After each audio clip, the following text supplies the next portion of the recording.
오늘은 야고보서 말씀 마지막 장이죠.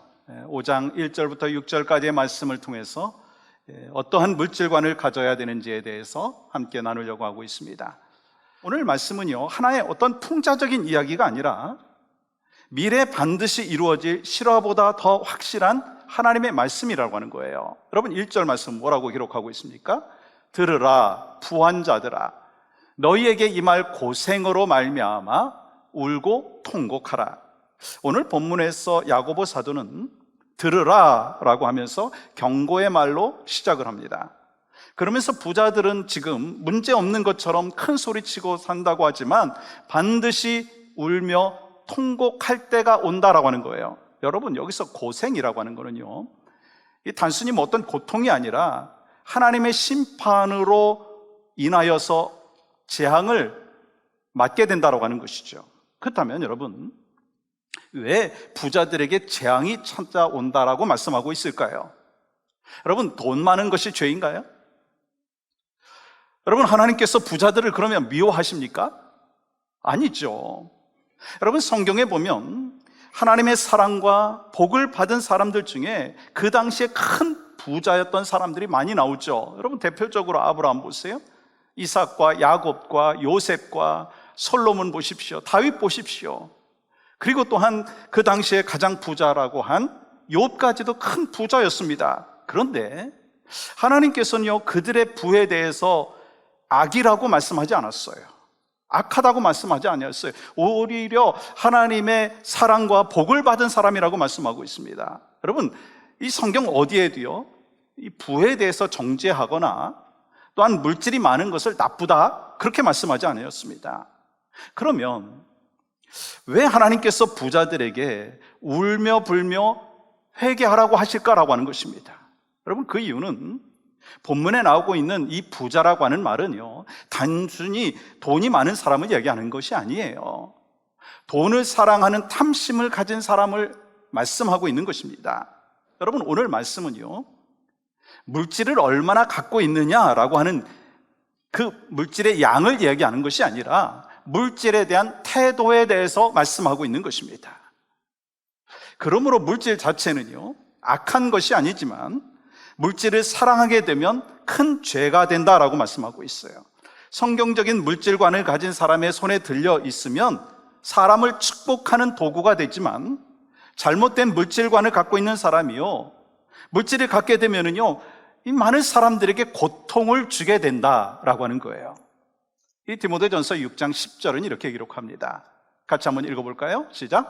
돈을 사랑함이 일만하게 뿌리가 되나니 이것을 탐내는 자들은 미혹을 받아 믿음에서 떠나 많은 근심으로써 자기를 찔렀도다. 성경은 물질 자체가 아니라 물질을 사랑하는 것이 모든 악의 뿌리가 된다라고 말씀하고 있어요. 여러분, 여기서 사랑이라고 하는 단어의 의미는 뭐냐면요, 탐욕을 말하는 거예요. 물질에 대해서 올바른 마음을 갖고 있는 사람에게는요, 이 물질이 축복의 도구가 되지만, 또 물질에 대한 욕심이 가득한 사람이 소유할 때는요, 사탄의 유혹을 받게 되고, 그래서 결국 믿음에서 떠나게 되고, 또한 땅을 치며 후회할 일을 겪게 된다라고 하는 것입니다. 그러면 여러분은 물질에 대한 어떤 생각과 어떤 태도를 갖고 있습니까? 여러분, 하나님을 위해서 얼마나 물질을 사용하고 있습니까? 여러분, 거기에 따라서 신앙의 성숙도가 달라진다는 거 아십니까?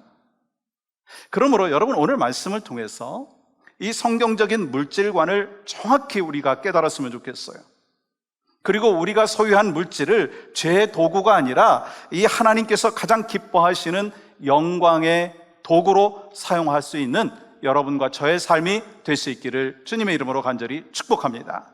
먼저 우리가 알아야 되는 것은요, 물질의 주인은 하나님이시라는 거예요. 하나님이 주인이시라고 하는 거예요. 오늘 본문의 말씀에 보면 하나님이 주신 것이라고 하는 진리를 깨닫지 못한 사람의 모습이 나옵니다. 이 물질이, 주인이 바로 하나님이라고 하는 것을 깨닫지 못한 사람의 모습인데요, 2절과 3절 말씀 보십시오. 너희 재물은 썩었고 너희 옷은 좀 먹었으며 너희 금과 은은 녹이 슬었으니 이 녹이 너희에게 증거가 되며 불같이 너희 살을 먹으리라. 너희가 말세의 재물을 쌓았도다. 이와 같이 쌓아놓은 것이 너무 많아가지고 썩고 좀이 먹을 정도가 되었다는 거예요. 여러분, 그 이유가 뭘까요? 그 이유는 모든 물질의 소유권이 내 것이라고 생각하고 있기 때문인 것입니다.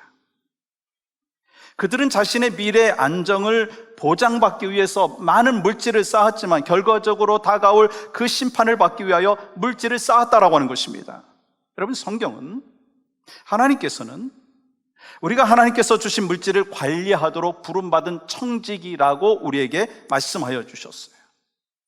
그러므로 여러분, 물질이 지금 썩고 금과 은이 녹슬었다라고 하는 것은요, 하나님께서 맡겨주신 것들을 잘못 관리했다라고 하는 것입니다. 여러분, 그 사람은 시편 24편 1절의 말씀을 모르는 사람이에요. 이렇게 말씀하십니다. 땅과 거기에 충만한 것과 세계와 그 가운데 사는 자들은 다 여호와의 것이로다. 우리가 살고 있는 이 지구, 천지 만물, 이 땅의 모든 것, 모든 생물, 여러분과 저 다 하나님의 것인 줄 믿습니다. 그러므로 우리 크리스찬의 물질과는 내게 있는 모든 것이 내 것이 아니라 하나님의 것이라고 하는 믿음에서 시작해야 된다고 하는 거예요. 하나님께서 우리에게 물질의 소유권을 주지 아니하셨다는 거예요. 오직 하나님의 뜻대로 사용하고 관리할 수 있는 권한을 주셨다는 것입니다. 우리는 그것을 분명히 기억해야 합니다. 우리가 물질의 소유권이 하나님께 있음을 인정할 때 여러분, 돈을 우상으로 삼는 사탄의 미혹에 빠지지 않게 된다고 하는 거예요.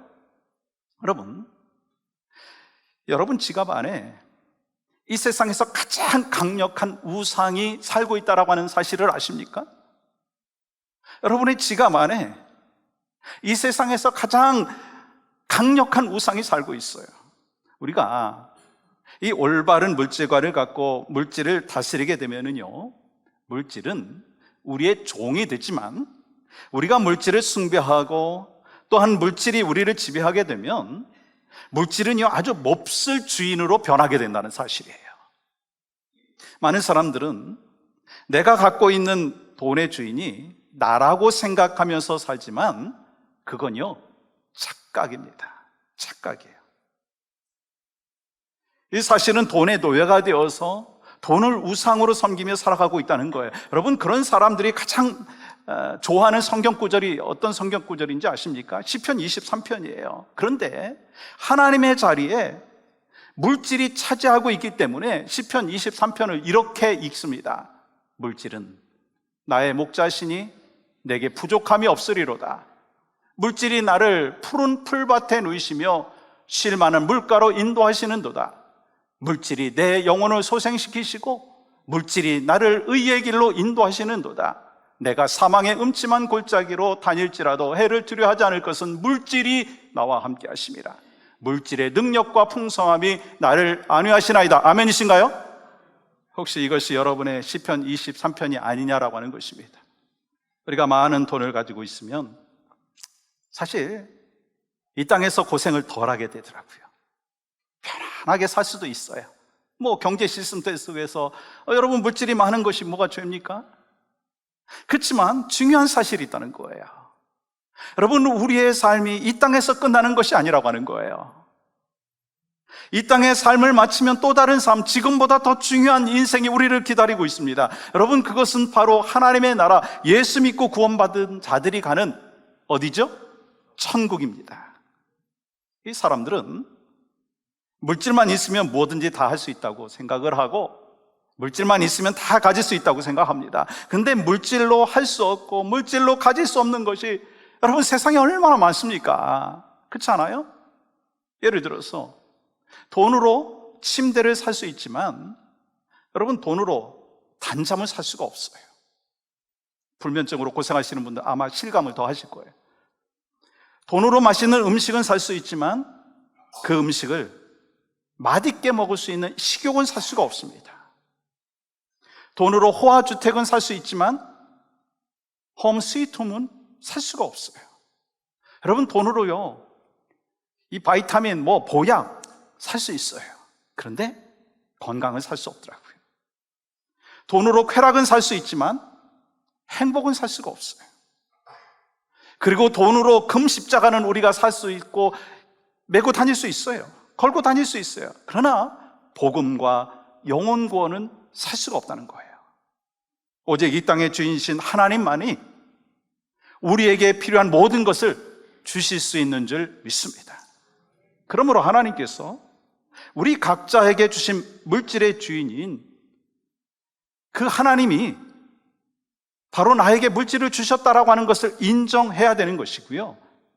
그래서 주인이 내가 아니라 하나님이라고 하는 것을 인정하면 내 뜻과 내 생각대로 물질을 사용하는 것이 아니라 하나님의 뜻에 합당하게 사용해야 된다고 하는 것입니다. 그러한 여러분과 제가 될 수 있기를 주의 이름으로 간절히 축복합니다. 두 번째는요, 우리는 청지기라고 하는 거예요. 청지기, 물질의 청지기. 여러분, 우리는요 이 세상에 태어날 때 아무것도 갖고 온 것이 없어요. 누구나 다 맨몸으로 태어났어요. 어떤 분은 흙수저 물고 태어났다, 어떤 분은 금수저 물고 태어났다고 하지만 결국 우리가 보면 아무것도 갖고 온 것이 없어. 맨몸으로 왔어요. 근데 지금은 하나님께서 주신 많은 것들을 여러분 어떻게 하고 있어요? 누리고 있지 않습니까? 그리고 또한 하나님께서 부르시면 우리가 모든 것을 두고 가게 되어 있어요. 왜냐하면 내 것이 아니라 하나님께서 나에게 맡겨주신 것이고 우리는 잠시 맡아 관리하는 청지기이기 때문인 것입니다. 근데 우리들 가운데는요, 이 물질이 내 것이고 영원할 거라고 착각을 하며 산다라고 하는 것입니다. 그러므로 우리는요, 물질의 주인이 하나님이라고 하는 것을 인정하는 것 중요합니다. 또 중요한 게 뭐냐면 물질을 얻는 방법도 중요하기 때문에 여러분, 물질을 부당한 방법으로 취해서는 안 된다라고 하는 것입니다. 여러분, 4절 말씀 보세요. 보라, 너희 밭에서 추수한 품꾼에게 주지 아니한 삭시 소리 지르며 그 추수한 자의 우는 소리가 만군의 주의 귀에 들렸느니라. 이 말씀은 이 주님의 뜻을 어기고 불법적인 방법으로 재물을 모은 것에 대한 이야기를 하고 있습니다. 여러분, 본문에 나오는 부자는요, 뭐냐면 이 마땅히 줘야 할 일꾼의 품삯을 주지 않음으로 부를 축적했다는 거예요. 여러분, 이거는요, 부당한 방법이고요, 또 착취하는 것이고요, 남의 것을 힘으로 빼앗는 그런 것입니다. 여러분, 마땅히 줘야 될 것을 주지 않는 건 뭐라고 이야기하느냐면 훔치는 것과 마찬가지예요. 그러니까 여러분, 부자가 되었다라고 하는 것보다 더 중요한 사실이 뭐냐면 어떻게 부자가 됐느냐, 어떠한 방법으로 돈을 벌었느냐, 그게 참 중요하다라고 하는 것이죠. 그러므로 여러분, 이 세상의 모든 물질의 주인이 하나님이라고 하는 것을 인정하는 사람은요, 하나님께서 우리의 형편과 처지를 알아서 필요한 것을 공급해 주신다라고 하는 것까지도 신뢰하게 됩니다. 그렇지만 또 하나님께서 물질의 주인이라고 하는 것을 인정하지 않는 사람은요, 인간의 악한 생각대로 남의 것을 빼앗아서라도 내 것을 만들어야 된다라고 하는 악한 태도를 갖게 된다라고 하는 거예요. 다시 말하지만 여러분, 부자가 되는 거 필요하죠. 여러분, 부자 되십시오. 그런데 중요한 부분이 뭐냐면 어떻게 부자가 되었느냐는 거예요. 그리고 하나님의 뜻에 합당하게 벌었느냐, 그게 더 중요하다라고 하는 것을 말씀하는 것입니다. 여러분, 이것이 바로 6절의 말씀이 있죠. 6절 이렇게 읽어갑니다. 너희는 의인을 정죄하고 죽였으나 그는 너희에게 대항하지 아니하였느니라.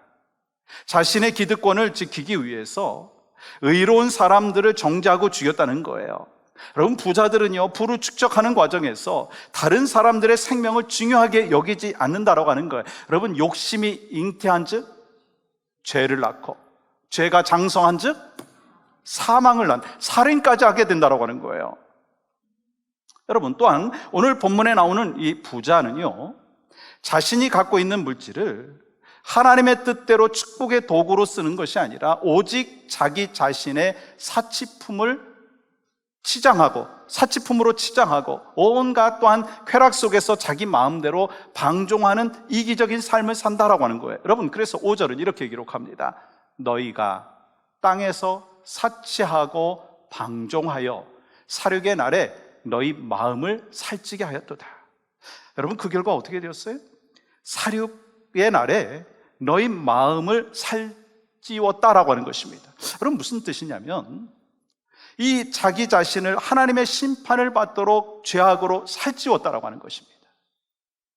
그래서 이 사람이 돈을 사랑하게 되면은요, 이 두 가지의 모습이 대표적으로 나타나는데, 그 첫 번째는 뭐냐면요, 이기적이 된다는 거예요. 왜냐하면 사람이 어느 정도의 편안함과 사치를 경험하게 되면 그것을 잃을까봐 두려워하고 자기가 가진 것을 보존하려고 막 긴장하고 근심하기 때문인 것입니다. 여러분, 그 결과 사람이 부유하게 되면은요, 그 물질을 남에게 나눠준다라고 하는 그 생각을 하지 아니하고 막 물질에 매어서 산다는 거예요. 그래서 이기적이 된다는 것이죠. 또 돈을 사랑하게 되면은요, 또 한 가지 나타나는 것은 뭐냐면 이 교만하게 된다는 거예요. 그래서 돈 많은 사람들은요, 이 물질에 대한 탐욕이 있는 사람들은요, 가난한 사람들에게 대한 우월 의식을 갖기도 하고 없는 사람을 업신여기면서 경멸하기까지도 한다는 거예요. 여러분, 이와 같이 돈을 사랑하는 사람들은 이 자신에게 만족과 기쁨을 주는 물질 때문에 심판이 있을 것을 보지 못한다라고 하는 거예요. 다시 말해서 이 부자가 사랑했던 물질, 부자가 갖고 경험하면서 만족과 쾌락을 주었던 그 물질로 인해서 하나님의 심판을 받게 된다는 것입니다. 그래서 우리는요, 이 물질에 대한 청지기 의식을 분명히 가져야 합니다. 다시 말해서 물질은 내 것이 아니라 하나님께서 잠시 나에게 맡겨주신 것입니다. 내 물질 같으면요, 내 마음대로 사용해도 되겠지만 내 것이 아니라 하나님의 것이기 때문에 하나님의 뜻대로 사용해야 된다는 거예요. 여러분, 또한 아무리 내 돈이라고 한다 할지라도요, 함부로 사치하거나 낭비해서는 안 된다는 거예요. 여러분, 내가 가진 돈으로 사치했다고 해가지고 뭔 죄가 됩니까? 라고 질문할 분도 있습니다. 물론 여러분, 하나님을 믿지 않는 사람들은요, 그냥 자기 뜻대로 자기 생각대로 사용할 수 있습니다. 그러나 성도는 달라야 된다는 거예요. 여러분과 제가 크리스찬인데 성도는 달라야 된다는 거예요. 왜냐하면 하나님께서 우리에게 요구하시는 것은요, 단지 우리만 잘 먹고 잘 살라고 하는 것이 아니라고 하는 거예요. 이웃을 돌봐야 되고요, 또한 교회를 세워나가야 될 책임이 여러분과 저에게 있다는 거예요. 여러분, 사도행전에 보면 이 주의 것이 주는 것이 받는 것보다 복되다고 말씀하셨어요. 여러분, 소망하는 마음이 있습니다. 하나님의 선한 일을 위해서, 하나님의 영광을 위해서, 이웃을 사랑하고 돌보기 위해서 물질을 사용할 수 있기를 주님의 이름으로 간절히 축복합니다. 여러분, 하나님께서는요, 흔들어 넘치도록 채워주신다고 약속해 주셨어요. 여러분, 선한 일로 하나님 나라에 보물을 쌓아두는 참된 크리스찬의 삶의 모습이 우리의 모습이 될 수 있기를 간절히 소망합니다. 여러분, 돈 버는 게 얼마나 힘듭니까? 쉽지 않죠. 그러니까 여러분, 물질을 잘못 사용한다라고 하는 건요, 참으로 억울한 거예요. 그러므로 자신만을 위해서, 자신의 욕망과 그리고 또한 욕심을 위해서가 아니라 하나님과 하나님 나라를 위해서 사용할 줄 아는 법을 배워야 한다는 것이죠. 여러분, 디모데전서 6장 17절과 18절 말씀 보십시오. 같이 한번 읽겠습니다.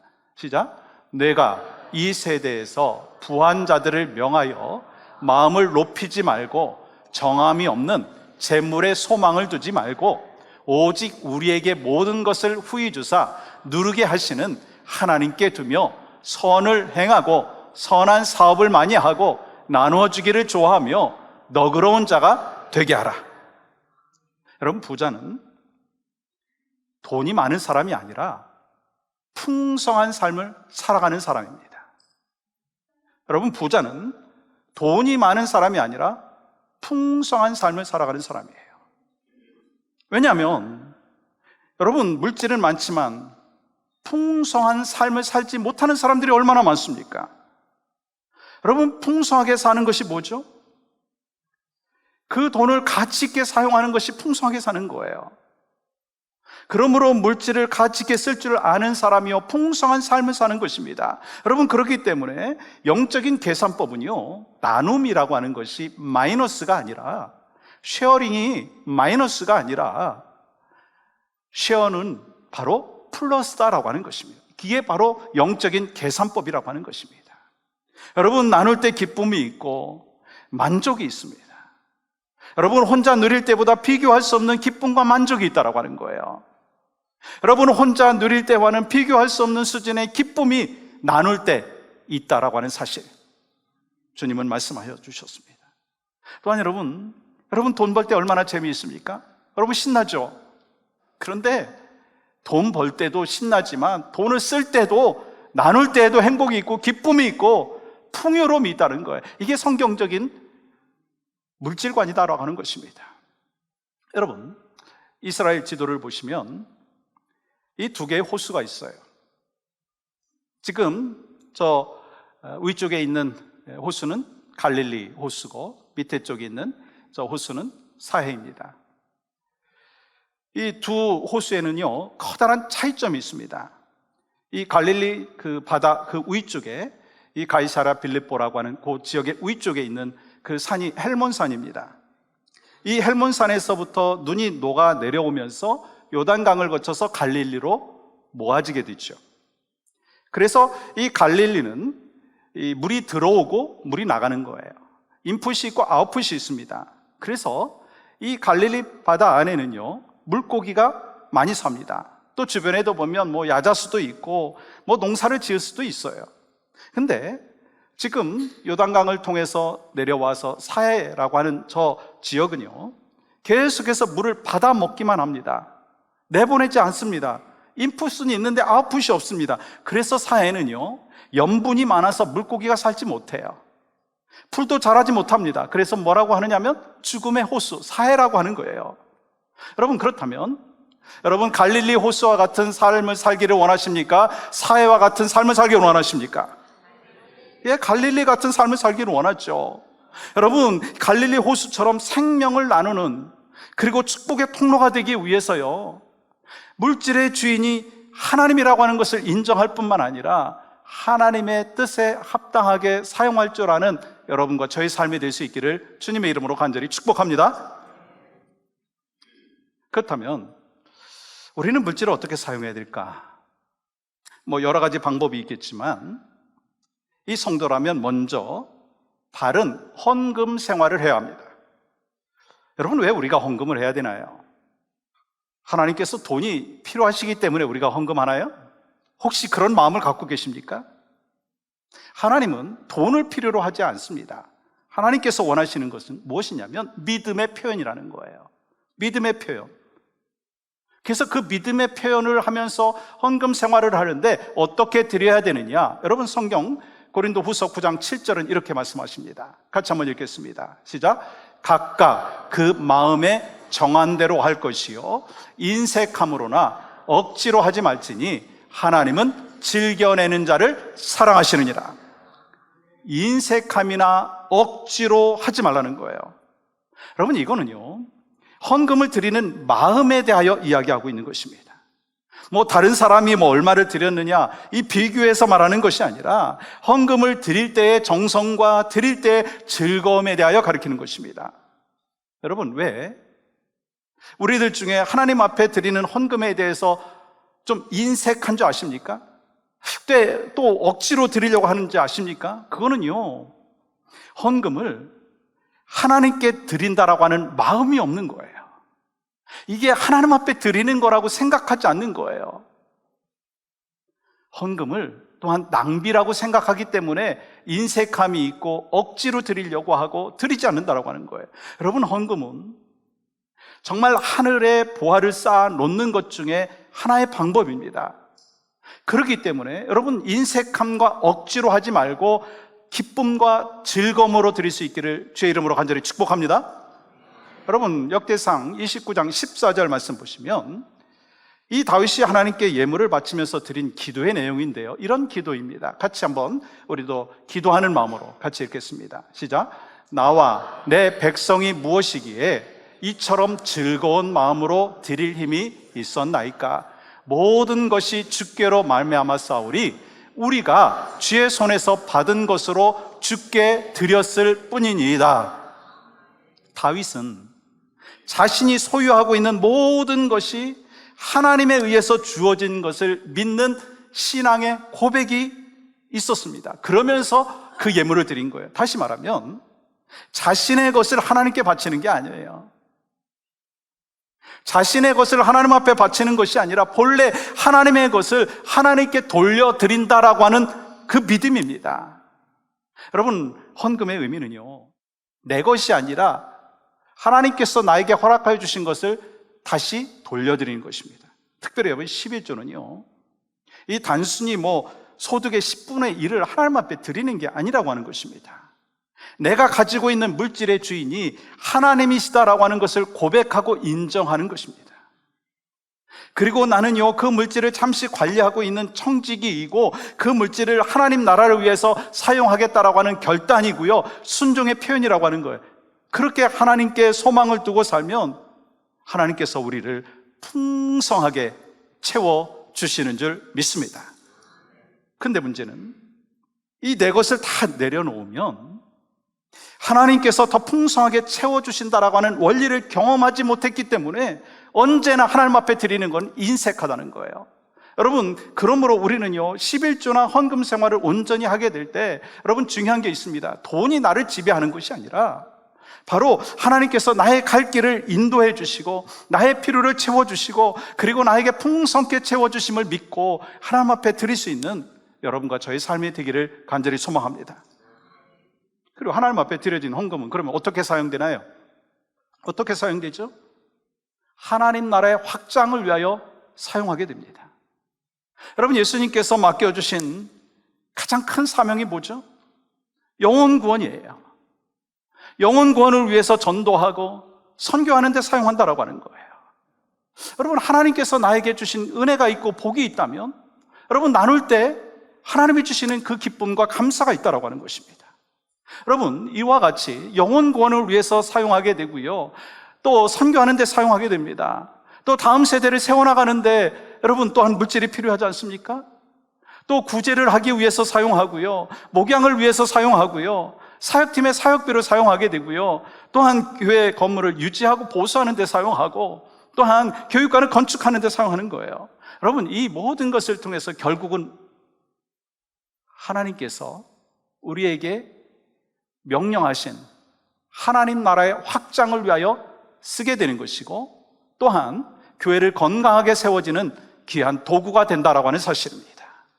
사랑하는 여러분, 우리는 물질을 벌 때 분명히 하나님을 기억해야 된다는 거예요. 이 물질이 어디서 왔는가? 이 모든 것을 하나님께서 주셨기에 하나님 감사합니다. 하나님의 것을 내가 사용할 수 있도록 인도해 주신 것 감사합니다. 그러면서 하나님께 감사와 찬양을 올려드리는 여러분과 저의 삶이 되기를 간절히 소망합니다. 우리는 하나님 앞에서 물질의 청지기예요. 여러분, 물질을 모으되요 하나님의 뜻에 따라서 모아야 됩니다. 그리고 하나님의 뜻에 따라서 사용을 해야 되고요, 또한 충성된 청지기로 살아갈 수 있는 여러분과 저의 삶이 될 수 있으시기를 간절히 소망합니다.